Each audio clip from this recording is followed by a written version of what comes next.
সূর্যোদয়ের সাথে সাথে রাজশাহীতে সকাল ৬:৪২ সকল সরকারি, আধা সরকারি, স্বায়ত্তশাসিত এবং বেসরকারি ভবনে জাতীয় পতাকা উত্তোলন, জেলা পুলিশ লাইন্সের ৩১ বার তপধ্বনির মাধ্যমে দিবসের কার্যক্রম শুরু হয়।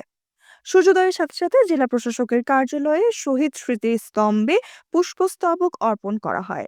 সকাল ৯টায় মুক্তিযুদ্ধ স্মৃতি স্টেডিয়ামে জাতীয় পতাকা উত্তোলন, জাতীয় সঙ্গীত পরিবেশন, শিক্ষা শিক্ষা প্রতিষ্ঠানের ছাত্রছাত্রীদের সমাবেশ, কুচকাওয়াজ ও ডিসপ্লে প্রদর্শন করা হয়েছে। সকাল ১১টা থেকে বিকেল ৪টা পর্যন্ত জেলা শিল্পকলা একাডেমিতে বিজয় মেলা অনুষ্ঠিত হয়েছে। দুপুরে মসজিদের বিশেষ মোনাজাত ও অন্যান্য উপাসনালয়ে সুবিধাজনক সময়ে প্রার্থনা করা হয়। এছাড়া জেলা শিশু একাডেমি ও শিল্পকলা একাডেমি সহ নানা সংগঠনের আয়োজনে শিশুদের অংশগ্রহণে মুক্তিযোদ্ধা ভিত্তিক রচনা, আবৃত্তি, চিত্রাঙ্কন প্রতিযোগিতা ও সাংস্কৃতিক অনুষ্ঠান অনুষ্ঠিত হয়েছে। Nusrat Jahan, AVN news desk.